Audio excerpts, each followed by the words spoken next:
Okie dokie. So, go ahead.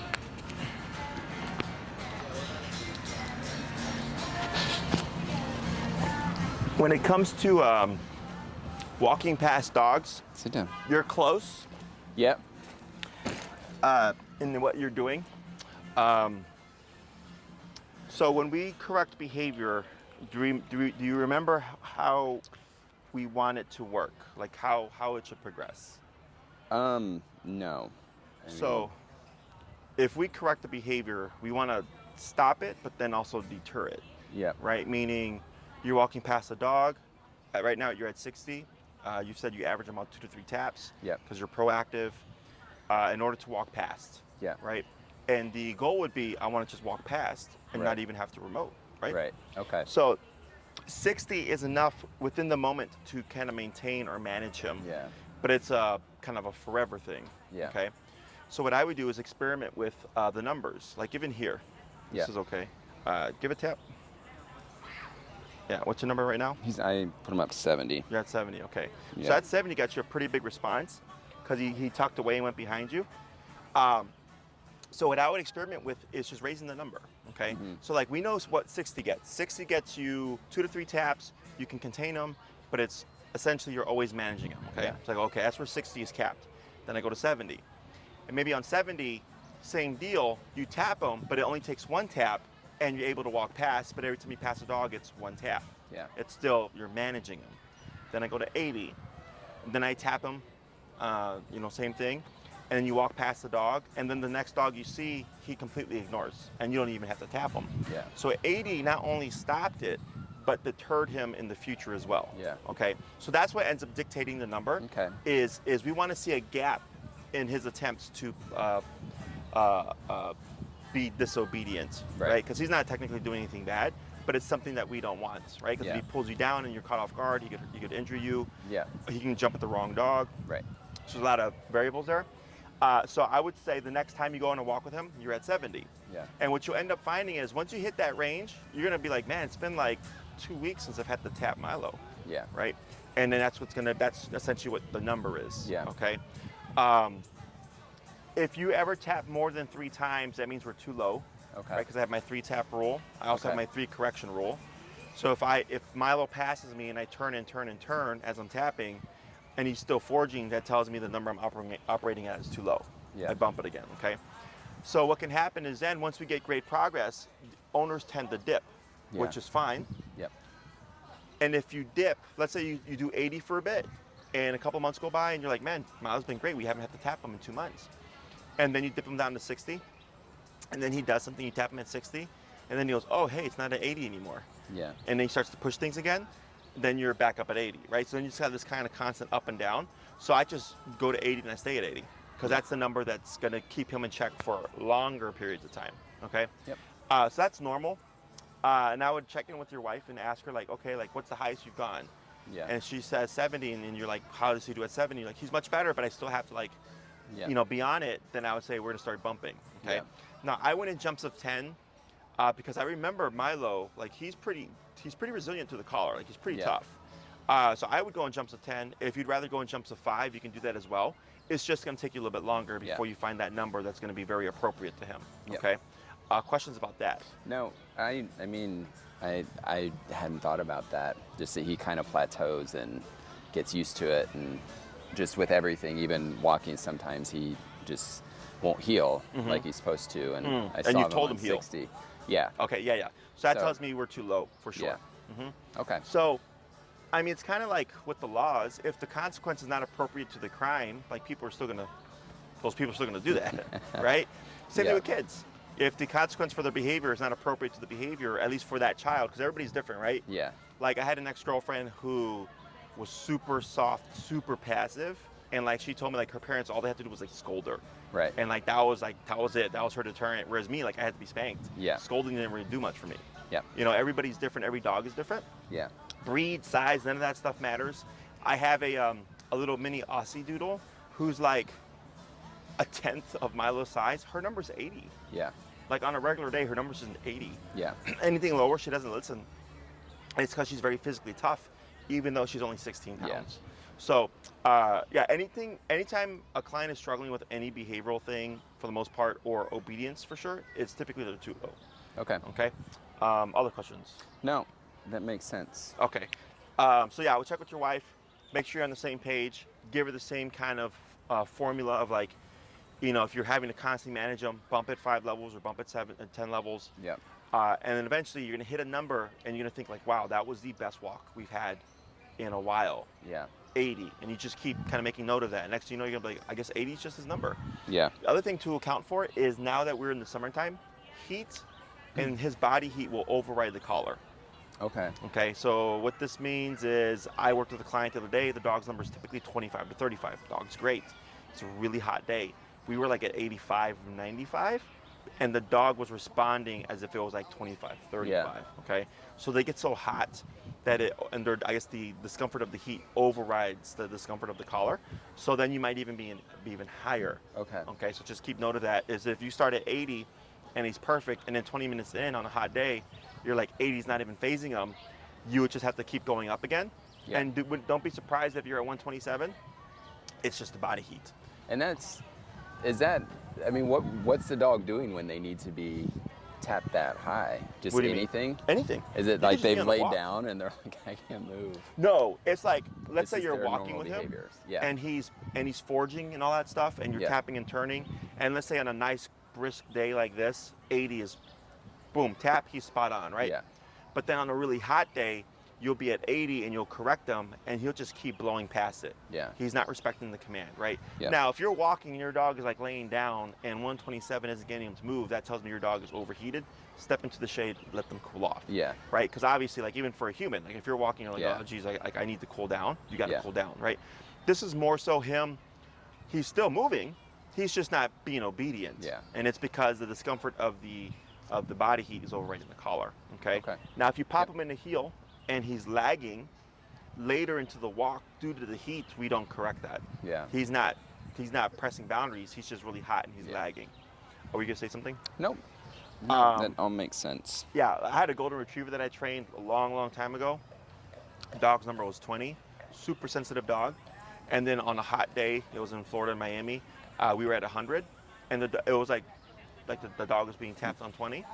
And then I stopped in the shade, and about 15 minutes later, we got up to go walk, and I didn't dip it down on 100, and I tapped, and it was up. Yeah. So if you end up stepping in the shade to cool him down, you do have to go back down lower, because now he's cooled off. He should be receptive to that typical 80 range or whatever your number typically is. Yeah. Okay? Yep. Anything else that you're struggling with or having issues with Milo? No, I mean, any struggles we have is because of us. Uh-huh. Just because we haven't been consistent with him enough. But Okay. that's just he's jumpy with new people when people Sure. come in the house. And, Okay. Just doesn't respect people's space. Sure. But that's because we don't have his collar on him when Sure. we come in the house, when people come over, and Uh-huh. we just don't work on it enough. Okay. Is it like your children's friends, or is it like friends, family, All of the above. all the above? Yeah, Okay. pretty much when new people come in. How do they greet him? The kids surprisingly are a little bit apprehensive. Not surprising, they're apprehensive with him, but nobody does the baby talk. And Okay. So they're being respectful in the sense of Yes. they're not coming with a lot of energy. So it's Right. really just Milo. Yeah. Okay. So your best bet there is definitely the collar, right?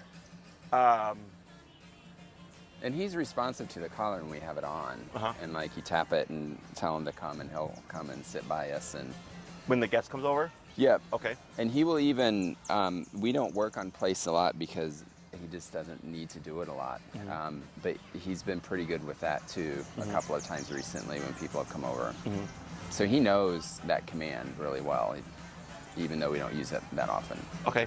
So when it comes to the jumping on people, your guest comes in, let's say you are prepared with the collar on. Yep. He goes to jump, you call him away to sit at your side. Yeah. Is that correct? Yep. Okay. So we have two approaches to addressing behavior. We have prevention and intervention. Yeah. Do you know what that means? Yeah. It's just like you were talking about with the turning it up to 80 when we're walking, right?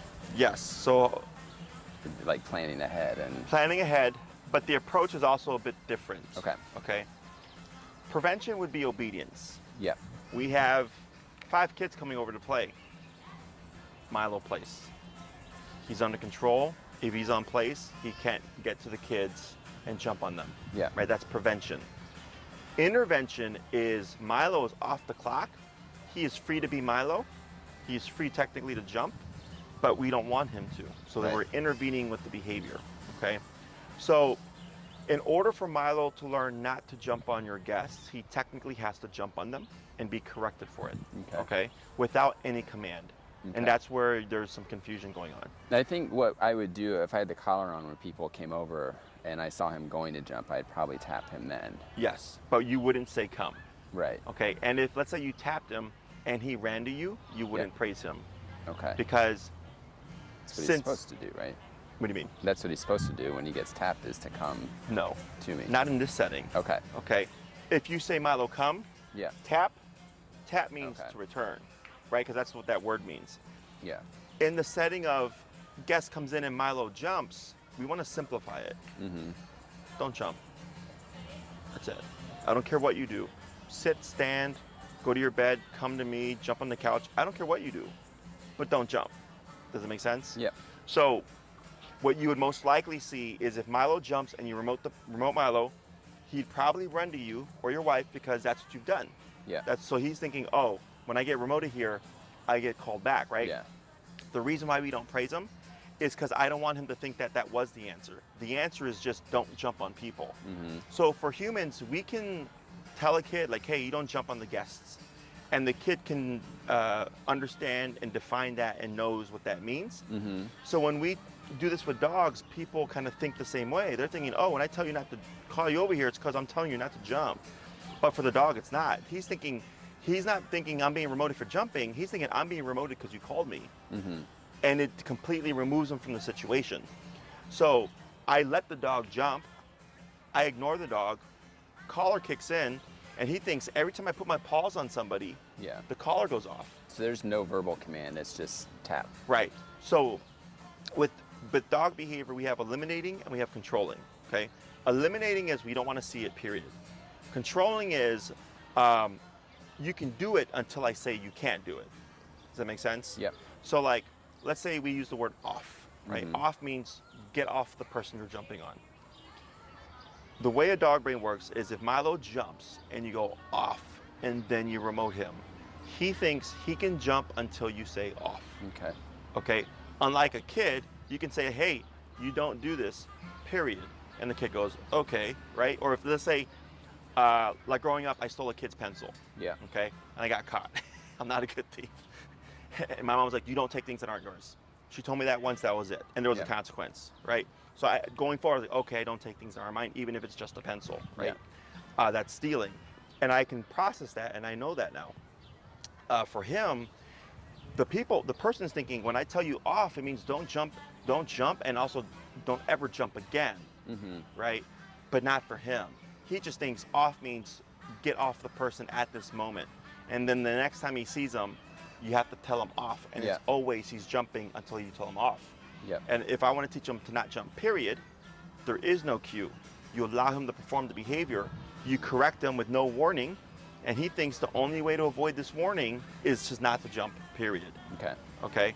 So it's kind of like red light cameras. Yeah. There's not a person at the corner before saying, hey, there's a red light coming up. If you run it, you're going to get a ticket. Yeah. It's just if you run the red light, you get that ticket. Right. And that's what's supposed to deter you from doing that again. Does it make sense? You learn where the red light cameras are, and then Yeah. you don't run those red lights. Exactly. Yeah, I hear what you're saying. So, and it's super common, Yeah. you know, because when we're approaching dog behavior, we're thinking like with a human. Yeah. But because we're self-aware and we're aware of the things around us, we can process these things. Yeah. Dogs are much more simpler than that. Yeah. They have to, anytime Milo does something, I want you to just think to yourself, do I want to eliminate this or do I want to control this? Yeah. Let's say Milo is like barking out the window. Yeah. You don't want to eliminate it because it's security. You want Yeah. to control it, right? That's where you would say quiet, no bark, enough, whatever your cue is, and then consequence. Yeah. Does that make sense? Yeah. So- What's the best verbal command? I like enough. Sure. That's a good one. Yeah, and then just tell it like your family, like, okay, Milo's word to stop his behavior is enough, but in the beginning to empower it, you would need collar, So right? you say it and then tap. Correct. Yeah. So like, and in the beginning, you would do it every single time, even if he does stop the barking, because you want to cement in his brain, because you want him to be, you want enough to be meaningful even without the collar on. Okay, so in the beginning, every time you say enough, it's enough plus power. Right. And I would be in the higher range, like maybe at least in the 80s, Yeah. to empower it very quickly. Okay, people tend to start low and work their way up, and then teaches the dog like, yes, you're trying to stop me, but you're being soft about it too. Yeah. So for me growing up, if my mom said don't do that, the first time she said don't do that, didn't really mean anything, and then I got spanked. Yeah. Now don't do that meant something different, right?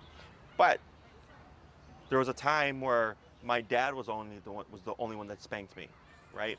And then one day my mom spanked me, Yeah. but it wasn't as effective because my dad spanked harder. Okay, so then when she realized that it wasn't as meaningful, she just spanked me even more to kind of compensate. And then I'm like, okay, crap. Even when mom spanks me, it can suck. Yeah. And that empowered her, what she said, even more. Yeah. Okay, so same thing for Milo. Let's say with the kids. Let's say they say, Milo, enough. And he's like, meh, right? I'm gonna listen to you. You would technically probably have to compensate by going up even higher Okay. for the kids. So he goes, okay, when you say enough, like it's even worse than when dad says enough. Yeah. Okay. And you're not being mean. He learns the best this way. Yeah, I Okay. agree. And he has learned and is just a different dog because this has helped just teach him the basic things, and he knows there's consequences, and so. Yeah. Now, did we ever talk about the bonker? Okay, so it's a little tricky. I'll explain it to you, and I have videos that I can send you as well, so you can see it and understand it, and then see it in action. Yeah. Within the home, people get stuck. Right outside, in my opinion, your dog should be on a collar if it's anything longer than a quick potty break. If it's just running out to go pee or whatever. If it's like we're gonna go for a walk, we're gonna let them be off leash, we're gonna be around other dogs. Yeah. All that stuff, collar on. Is inside the home. You don't want to have to become reliant on having that thing on every single time, right? So when it comes to behavior, you can use the bonker. It's simply a rolled up towel. Mm-hmm. Okay, so we have a few at the facility. It's a rolled up towel, and you can use a zip tie, rubber band, or hair bands, whatever, to keep its shape. So it makes a soft but cylinder, firm but soft cylinder-like object, okay? And you literally use it to bonk the dog. So like, let's say Milo goes charging at the window to go bark, and you're like, whoa, enough, right? Yeah. But you don't have the remote, you have the bonker. Okay, so you can either throw it, because dogs don't like flying things, to deter him, because there has to be an aversive, right? So this is the bridge between the remote and no remote. Okay. Is that in the home, and this is just to stop things. You're not using the bonker to teach things, okay? So if you say sit and he doesn't do it, you wouldn't bonker him. You would just remote him, okay? Anything you want to stop, or even things that you want to cue, like, enough, you can empower with the bonker. Mm-hmm. So he goes to charge at the window. He knows the collar's not on. You say enough. You go and you correct him with the bonker, and he goes, whoa, what was that? Yeah. Right? And you walk away, and he goes bark at the window. Enough. And you bonker him maybe firmer. And he goes, oh man, what's this thing you have? This is not the e-collar, right? So now he's thinking, you have a means of correcting me even without the remote. Okay. And that's what ends up kind of closing the gap, because everybody struggles with this. We're like, Jesse, the dog's great with the remote on, but in the house when I take the remote off, the dog's a jerk. Yeah. I know, yes, because the dog knows there's no longer a consequence.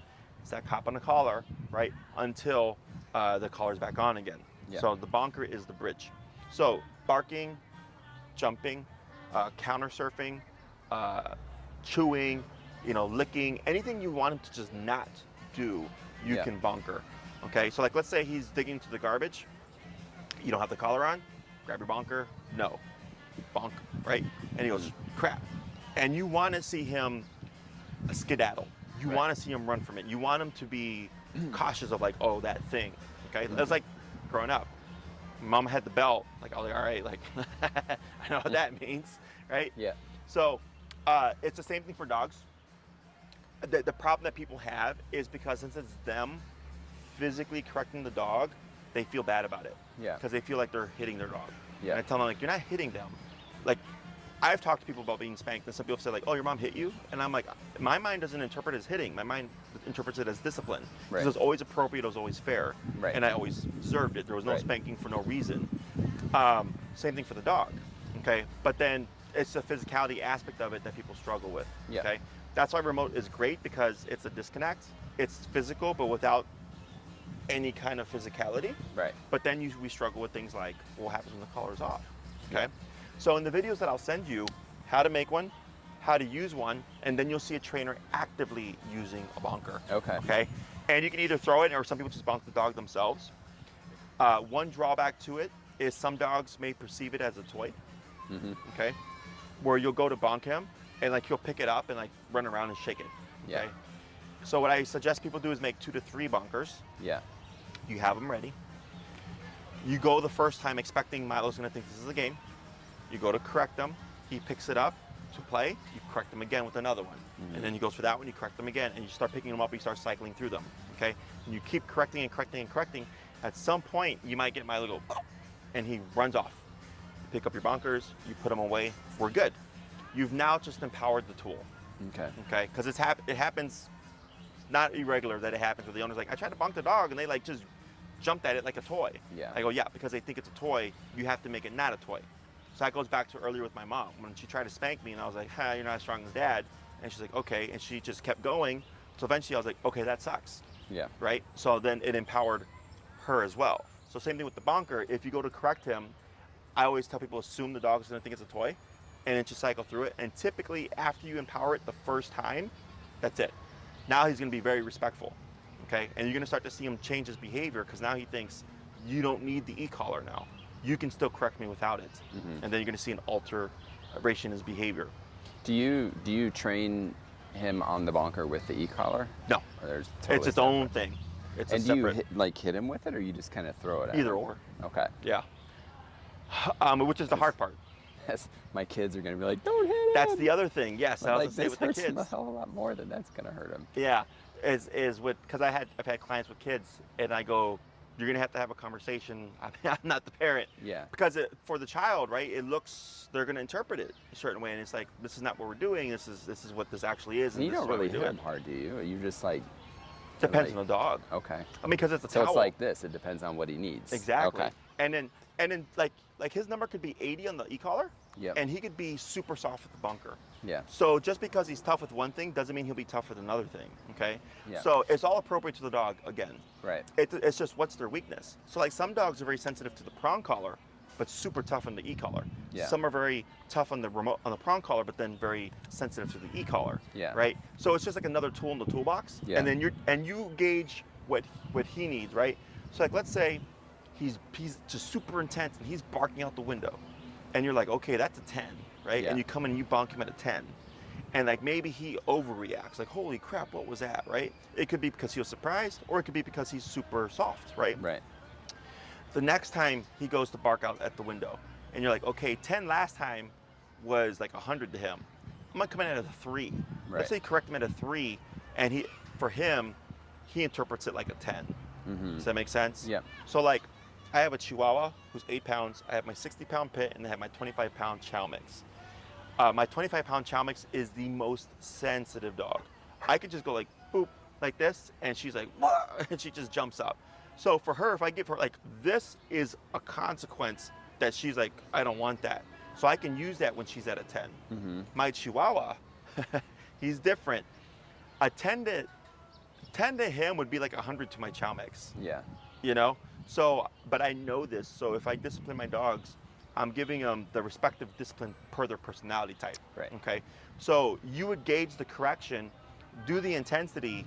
His response dictates what that actually is. So if you come in at a 3, but he responds like it's a 10, then you calculate that 3 as your 10 now, and then you just kind of divide that by 10. Does that make sense? Yeah. And eventually, like, you get a feel for it. I've been doing this for so long. When I see a dog do something, I could just Yeah. jump in and correct. If you ever overcorrect, don't feel bad. Because if you're like, oh, sorry, buddy, I know that was too much, you've now negated yourself, Yeah. okay? So if you overcorrect, let's just go, okay, that was too much. I know that now. Yeah. Next time, I'm going to bring it down a bit, but I leave it neutral so that he takes it, recovers from it, but then also doesn't think that you're soft, Right. okay? But yeah, I'll send you videos. And the one Yeah. video you'll see with the trainer, he does put some intensity behind it, which is why I send it to people. Okay. And it's like a 6-month-old puppy. and he's sitting down on the ground and he's giving the puppy treats. The puppy's a puppy, starts getting all frantic, and then he corrects him very, very firmly. You see the puppy come back very submissively, and the trainer is just very neutral. He's like, good puppy, and he's like giving him treats again. And then at some point, the puppy goes really excited again. He corrects the puppy again, but the puppy comes back, and he's going, you see, he's like, I'm being fair. Right. He's like, I'm correcting the puppy firmly, but only when he does something I don't like. But then when they approach politely, I'm giving them the affection, I'm giving them the reward that they're wanting. Yeah. Okay. So it's something that, once you see it, and then it's a matter of, do you want to apply it or not? Yeah. I've had people use spray bottles. I've had people use cans of pennies. I've had people use, little clap in the no or putting their dog in timeout. Almost always, unless they happen to have a very soft dog, they don't work. Okay. That's why I don't give them to people's options. They're more often than not going to work. Okay. Because they're not, you're not throwing the can of pennies at your dog. You're just shaking it. Yeah. Eventually, he's just like, that's just a loud sound. That doesn't matter to me. Right. Okay. Yep. Other questions? I don't think I have anything. So you're at 70 right now? I'm at 70. Yeah. Okay. So let's see here. We're gonna keep him loose, right? So like right now, hey buddy, if I'm petting Milo, and we don't want him under any command, this is where we would be like in intervention mode. Okay.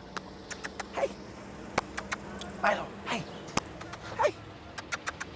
Like, and let's say you don't want this, right? Yeah. Give a tap here. There we go. Hey. There we go. Did you tap him there? I did Okay. twice. Yeah.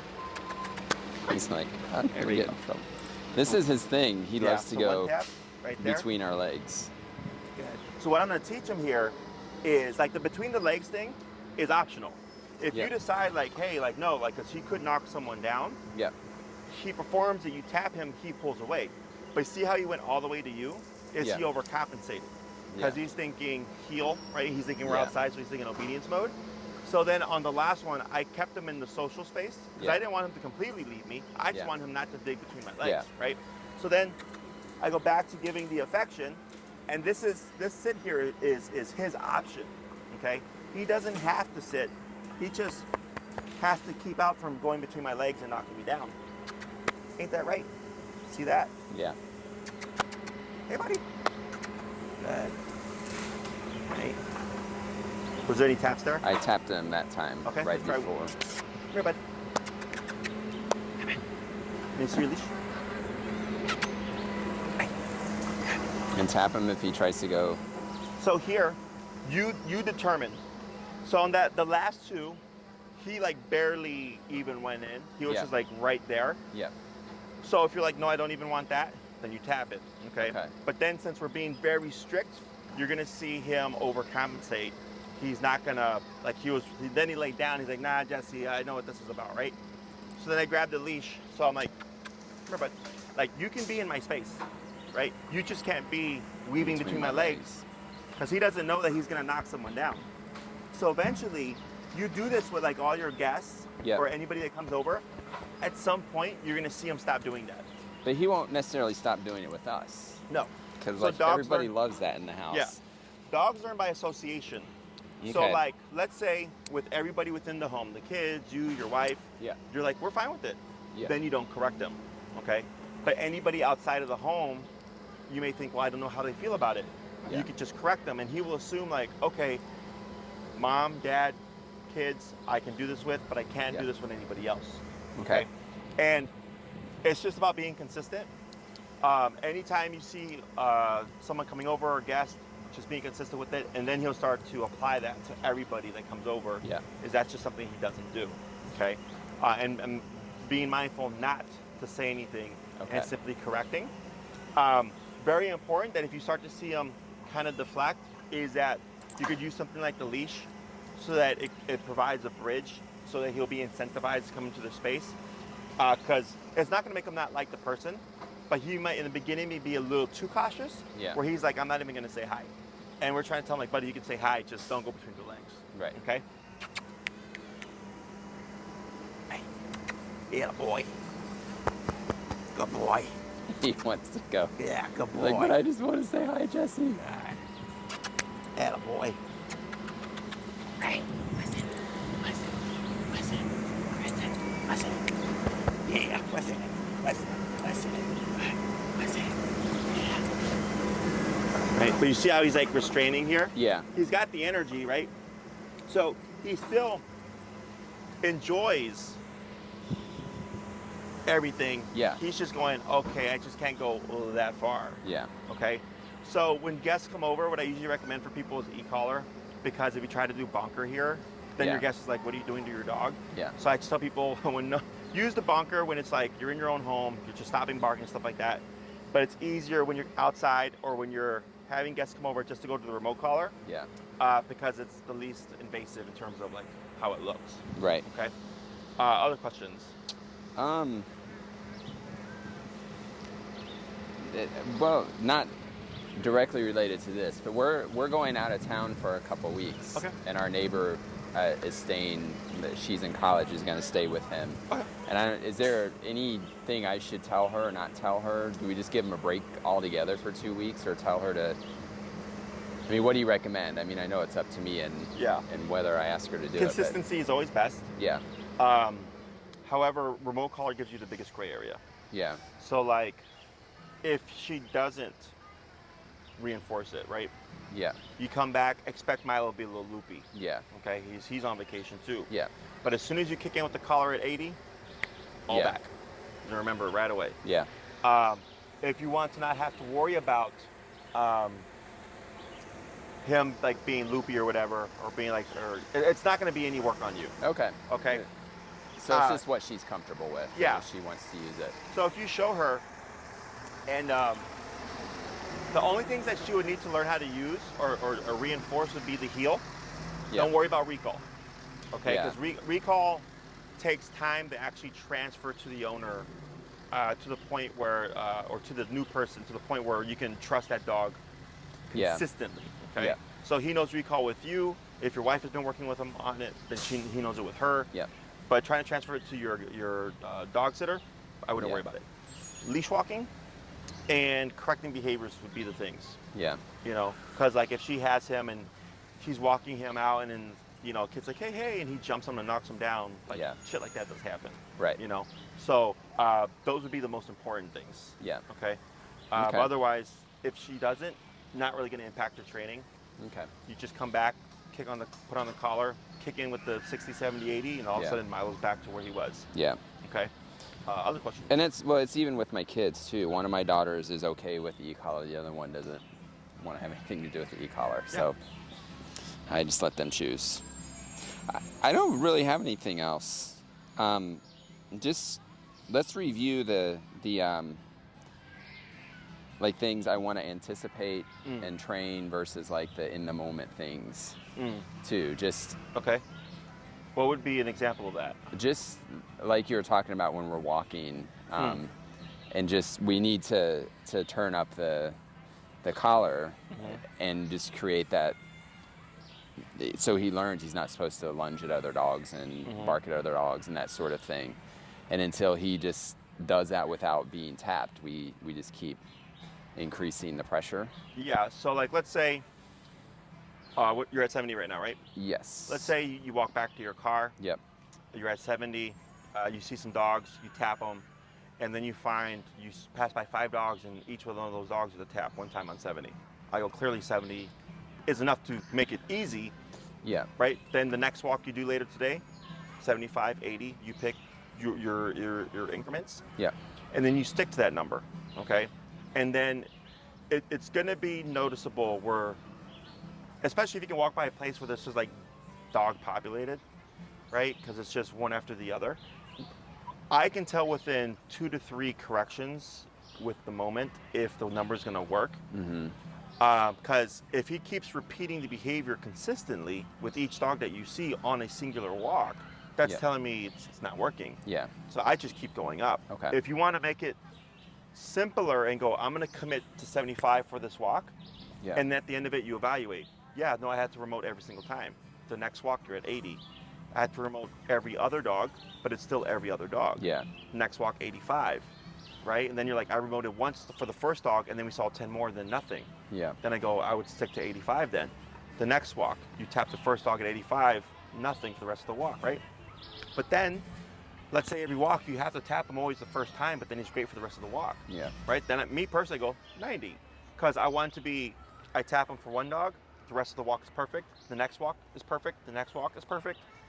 It's just like, okay, yeah, 90 is the number. So we should get to a point where he just doesn't even react. Yes. At all. Unless you give him permission.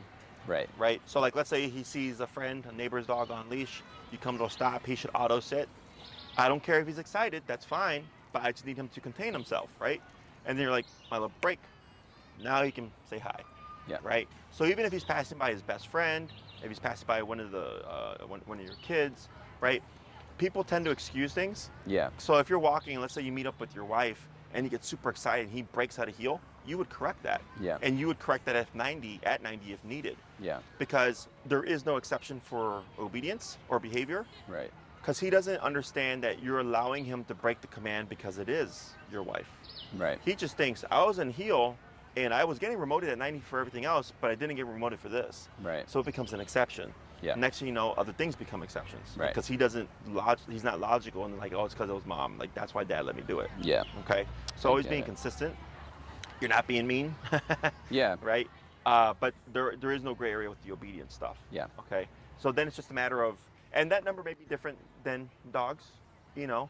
I mean, it might even be higher.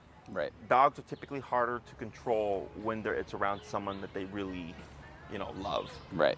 So I always tell people, if you can get your dog to listen, wow, like let's say you place him and like the kids come home, Yeah. and you get them to contain and stay in that place while the kids just walk through that door, Yeah. like that's good, because Yeah. that's a lot of impulse control there. Okay, and he might be like excited, but you got to stay put, buddy. Even if it's the kids, Yeah. you got to stay put until you say break, and then he can say hi. Okay.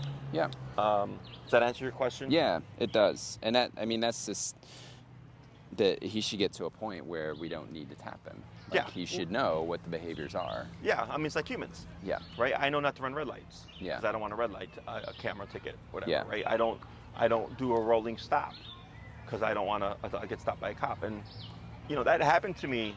I was coming home. I did a rolling stop. Yeah. Saw the flashing lights. Right? I go, Yeah. crap. Pull over. Cop comes over. You know why I stopped you, sir? I said, because I did a rolling stop.